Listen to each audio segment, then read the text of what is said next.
Welcome to Association Chat, produced by Amplified Growth and Human Factor, talking about all things association, nonprofit, and anything else that pops into my mom's head. And now, here is your host, Kiki L'Italian. Yay! I'm like cheering for myself, Blake. You're cheering for yourself? I'm cheering for myself. I hear it. Oh, and now there's the applause that I wanted. Yes, yes. I'll let it go for a while. Thank you. That's good. I'm feeling fun, right? Yeah, no, I'm feeling... You're in a different room this week. I am in a different room, and I'm feeling totally appreciated. Really? I am. You know why? Why? Because you're wearing an Association Chat t-shirt, Blake, and that is just, look at that merch. Look You feeling grateful? I'm feeling grateful. Are you feeling grateful? Yes, it's Thanksgiving week. It is. This Thursday. We get time off. November 22nd. We're going to get time off. I don't have any time off. Well, us self-employed people don't ever get time off. I know. But you know what Thanksgiving means. It means you're going to end up going to family dinners or Friendsgivings. You're going to argue about politics. You're going to try to avoid subjects, and it's going to fail. But I mean, and there's pumpkin pie. There is pumpkin pie. You know. But there's also something else that always comes up, at least around my family table. And that is, somebody always says, well, this year, name 3 things that you're grateful for. You know, they don't say it like that either. Where do you live? My family's from Southwest Missouri, so it sounds very different from that. But, you know, it's like, well, let's talk about the 3 things that we're most thankful for. And I have to admit, maybe occasionally that's been me asking the question.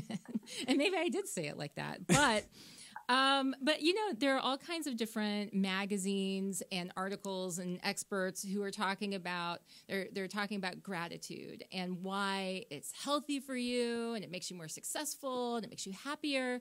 But does it really? Okay. And also, how? Like, how do we go about this practice of practicing gratitude? You know, what is the best way to do this? And so I want to introduce our guest because we have a fantastic guest to help us understand this whole thing better. And that's Lauren Lemunyon. Lauren Lemunyon? Lauren Lemunyon. Let's put her on. Yeah. Some of you in the DC area may have seen her recently at the Association Chat Happy Hour hosted by Brightline. And it was fantastic. We had so much fun. The VR thing? The VR thing. Yes. And that was fun. Lauren was there, and she was holding court over in a table. Like, I mean, everybody was hanging on every word that she had to say, which is why, you know, she's my friend, and also why I wanted her to come on and share with us a little bit more about gratitude, right? A little bit more about gratitude. Yep. So she's a Spitfire coach, author of the book Spitting Fire. Lauren, oh my gosh, why is it important for us to practice gratitude?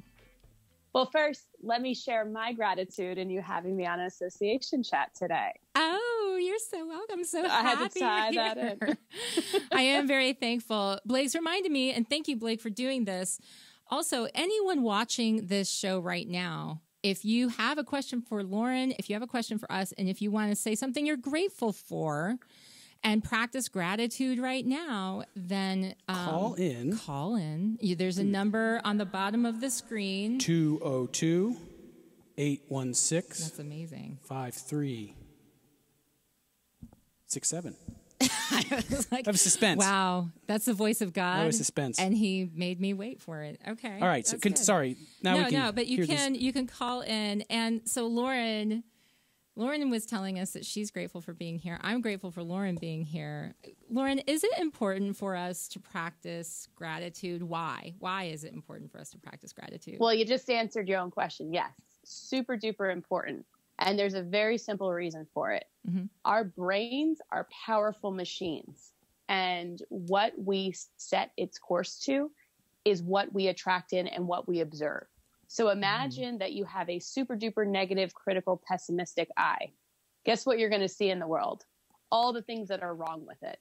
You're going to just attract that in. You're going to pick up the things that are missing. But when we focus on what we're grateful for, when we practice that attitude of gratitude, we're dialing in all of the positivity, which in turn allows us to see the good in other people, in ourselves, in our world, And it actually, it's not even that it's attracting it in, but we are allowed to see what actually is in a really beautiful way. I love that, because I do find that over the years, once upon a time, I used to think that I used to be sort of, I don't know, drawn in by people who were kind of pessimistic and cynical and stuff. You were a goth chick. I was, but I thought that when people complained, it was like they were smarter or something, like, oh yes, you're so wise you're already jaded. So, you've been around and you understand things. You're seasoned. Yeah, you're seasoned. But, over the years, what I've discovered is that I actually have to keep myself distanced. Even if I like the people, I have to keep myself sort of separated and protect myself a bit, because it drags me down, and I catch my thinking changing over into being more negative too. Do you find that that's true with the people that you work with? 100%. I think once you have the awareness to the fact that your mindset, so what you're actually focusing on, creates your belief system, creates the thoughts, creates the actions that reinforce it. So if you believe it to be true, it will happen. And I think that once you can take ownership of that, then you can take ownership to the people that you allow in, what you allow to absorb in you, and then how you interpret it. So if you're just an open door to all the nonsense and BS in the world, you don't even realize how much that it's affecting you. And you think that you're able to manage it. But right. Even the most seasoned coaches and people who are trained in this have to have boundaries in order to preserve their own energy and well-being. Oh, now, okay. Bonus round, because because actually boundaries, boy, that's an important one to talk about too, especially going into some of these family gatherings and stuff. How do you do that? I mean, what's the Spitfire coach method for doing that so that we can fast track to success? Yeah, well, I actually had a preview to this, because this past weekend I was with a lot of family for my grandmother's funeral. And I'm going to be real with you. Like, my family triggers the crap out of me. I come from a very loud and boisterous family from the New Jersey area. We speak our mind. We know each other well.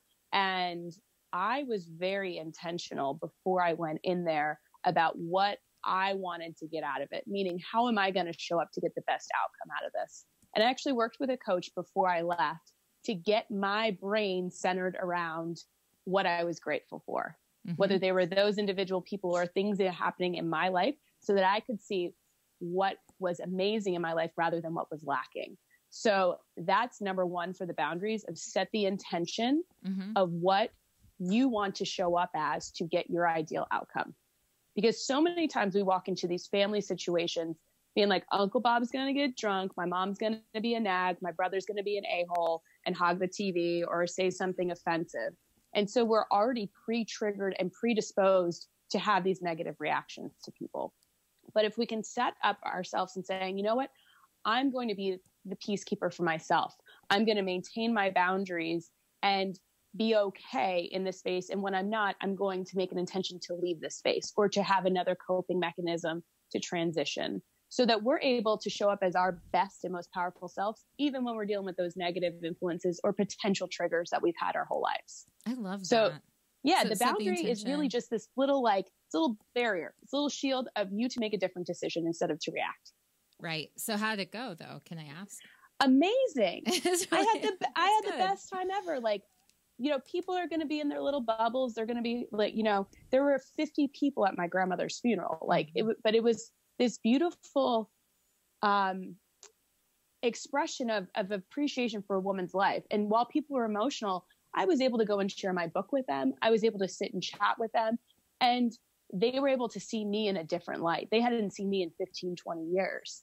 And I was able to almost be the conduit of a positive experience for people. Wow. Okay, I'm going to say something really woo-woo right now, but it sounds like what you're talking about. It's just, even in talking about it, like a mindset shift, like an energy shift, which changes not just you, but the conversations of the people around you too. It can, but the difference is I didn't do it to change anybody else. You did it. I did this all for me, because what people do is they're like, well, I'm going to do this, and then my brother's going to be nice to me, or he's not going to say this thing, or my dad's not going to be offensive and say something that offends me. You can't change or control anyone else. So if you know what to expect, you can then understand what your approach is going to be so that you can best show up in that situation. It's almost like a chess game. And if you look at it like a game, it's actually more fun instead of like a penalty or a punishment to be around your family. Wow. I don't know. Blake, it might take a little bit more time for me to actually get there. She probably can help you. 10 years. I mean, it might take me 2000. If you start now by 2029. Yes, 2029. You'll be. Hey, small shifts make big changes. Baby steps, Small man. shifts. Start some shift. Start some shift. Yes. Shift it up. Shift it up. So okay. So if you are, so that was good about setting boundaries. What about the gratitude practice? You know, instead of thinking about it when we go into sitting around the Thanksgiving table, is this something that you incorporate into your life daily? Is this something, so share with us how we can approach that.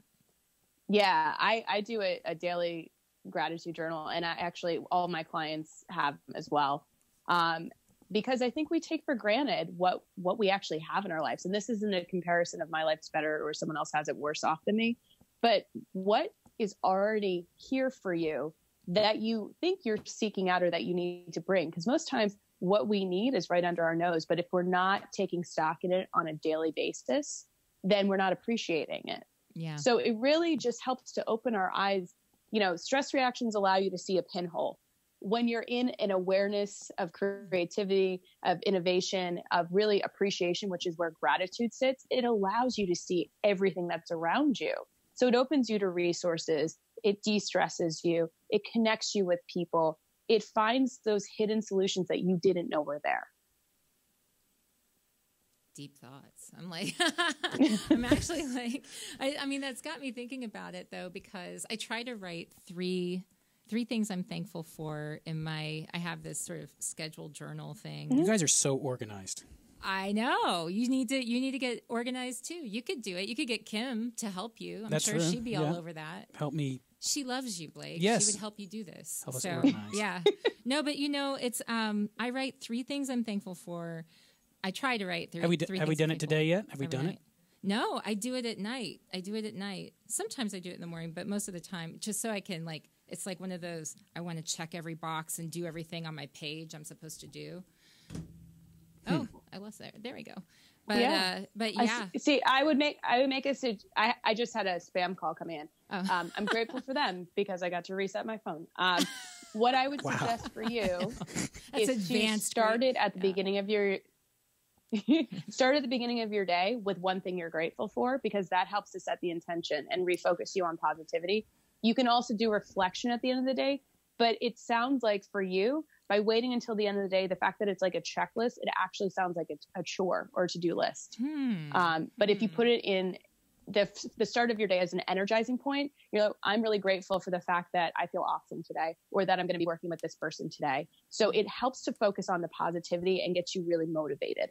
That's so awesome. So, well, listen to this, though. Sometimes I hear this stuff. I mean, and I actually do believe a lot of this. It is mental. But sometimes I feel like you live in this fantasy land sometimes. How do you actually deal with grief? You know, deal with grief? I used to train at the UFC gym.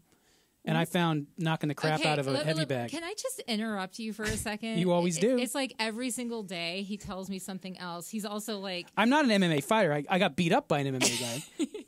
My CrossFit gym is right next to a UFC gym in Vegas. So in Vegas, and I watch UFC all the time. So we can spar. Yeah. He's like telling me I outweigh you. He shoots guns. He makes instruments. He I think he probably does ceramics in his spare time. He's a modern man. Very He's crafty. a Renaissance man. But no, you know what I mean? I hear this sometimes and it's all like, happy thoughts, you know, life is like you just said, like spam call. No, spam calls suck. See what I mean? Well, yeah. I want to address that because I totally hear what you're saying, Blake. And I actually was in Dallas and I had a very similar thought. There is this detachment that happens when people start to like have this mindset control and things like that, and they can seem really out of touch. And there are different stressors in your life based on your experiences, how you set your life up, how your daily stresses impact you. And I was listening to this panel of these high-level executives of some very prominent name companies, and they were out of touch. They were basically saying to these women, like, in order for you to be a leader, you need to lead with your vulnerability. You need to have a positive mindset. And I'm like, you're saying that to the woman who's stressed out if she's going to be able to put food on her table, or she's afraid that her boss is going to call her on the weekend to come in, or she doesn't know if she's going to have a job next week. Like, there's a disconnect. So it's like, yes, there are people who are like, just be happy. And it pisses me off because it's not real. It's like, yes, it works, but let's be real that real life happens. Yeah. And sometimes we got to feel the feels and be pissed off and be scared and be angry and grieve. Amen, sister. Oh my God. Every feeling is valid. I mean, we wouldn't, right? I mean, we're here to experience the full range of emotions that humans experience. And so you can't have the high highs without the low lows. It's just not normal. And anyone who tells you that they are is full of it, or they're crying in their pillow at home. But that's what I was going to say. To you. That's what I mean. Like happiness shaming, or not. It is. It's like if you're not happy, or if you're not pretending to be happy, or if happy all the time, then somehow you're failing as a human being, and that's just not true. I was going to say, isn't it? If someone was sad all the time, you say they're sick, and I would say if you're happy all the time, wouldn't that be another yin yang thing? Some sort of you know what I mean? Like, well, I don't trust that. Is what I would say. I don't trust. Well, it's this whole perfection Maybe illusion. Maybe you're just lucky. I don't know. I mean, it's the portrayal of it. I mean, there's people who make their living on positive mindset, and there's people who put this myth out there that you just need to think happy thoughts in your life and be happy. And it's not about only being happy all the time. But if you want to feel a little bit happier, this is a really good tool in order to expand your gratitude and your appreciation. And it also will help you with stress relief, and it'll help you with problem solving. So there are huge benefits to it. I practice it, but this is not saying to not be sad, that depression isn't real, that you should just avoid being angry. No, feel it, but also know that you have a choice when to move through it. You now have a tool when you're ready to shift. There's a woman that I know who she's just a really intuitive and helpful person. And besides you, because you're one of those too, but like, she was telling me that I was angry about something, and she was telling me that this is a good time, that even if you're angry, which is fine, that find what you're grateful for in that anger. So just like you didn't say, thank you for the spam call. You said, thank you for the spam call because, you know, and I mean, it was like, you let me reset my phone or whatever, and now I look better. I got a better position. I can see more of my picture that's up on my wall. Yeah. But it was like, frame it so that it's like, find what they've given you as a result of that anger or whatever it compelled you to do into the positive. And I thought that was really helpful. I'm still working on it, but but the key piece is you can feel angry at that moment, but when you're ready to move through the anger in whatever time you need, then you can use the reframe tool to find the lesson learned, or the gift, the hidden gift, because that will allow you to shift out of it. But if you jump too fast and you're pissed off and then you go to this, it ends up being really condescending and sarcastic, and it's not valid. Yeah. I kind of felt that. I did feel it. So that's a really good tool. And that's why, like, a lot of coaches would call it holding the space or holding the silence, because we give the clients enough time to feel it out. Like, we'll just be silent and be like, okay, tell me what you think. I'm going to validate you and your feelings, and then you let me know when you're ready to shift. And I'm going to then give you the tools to help you do it. This is so helpful for me because, you know, I really do think that I wanted us to focus on gratitude as we went into this, but I do feel that the other thing that goes hand in hand with that is handling all these difficult emotions that come up, not just from Thanksgiving dinner, but all of the stresses that come up at this time of year. Yeah. So, you know, I do want to ask, so as people are going into Thanksgiving and the holiday season and all of those things that go along with it, and they're practicing gratitude, hopefully writing their thing at the beginning of the day and maybe reflecting on it at night, which I now know that I need to do. I'm sure that there are other things that they need to be aware of as they are, closing out the evening or maybe reaching out and trying to, I don't know, connect with loved ones in a better way. Mm-hmm. Is there anything else that people should remember that's maybe a quick tip that they can take with them going into like this experience? The best thing to do is to be the influencer in the conversation. So ask more questions than you answer. So you're actually in the driver's seat rather than feeling like people are like grilling you. Get curious about them. Try to learn new things about your family members. Don't just keep it surface level. Try to understand them a little bit more on things that aren't like ready-made topics. Like go a little deeper, but also before you do there, understand your triggers and their buttons so that you don't go right to it. Okay. Oh my gosh, that's so helpful.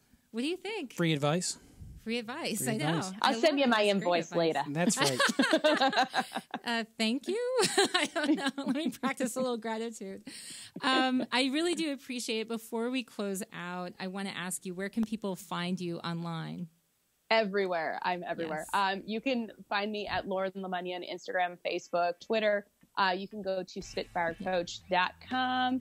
There's tons of articles, blogs. You can pick up Spitting Fire. And there's the Spitfire podcast at spitfirepodcast.com. Oh, that's awesome. Thank you so much for joining us today, Lauren. The girl likes her spit. She likes to spit. She can spit hot fire. One day we're going to get you on here to rap. That's it. To rap? She does. You rap? She's really good. I don't have any rap music. Can you rap to Latin music? I don't know. Lauren? She's like, no. Maybe, if you bring me on again. Maybe. Yeah. We'll see. We'll see. Come do a show. All right. Close it out. Bring it to my girl. Woo! Thanks for listening to Association Chat, produced by Amplified Growth and Human Factor. For more information on Amplified Growth, go to amplifiedgrowth.net. And for more information on making podcasts for your association, go to Human Factor at humanfactor.net. To hear past episodes, go to the Association Chat YouTube channel and subscribe. See you soon!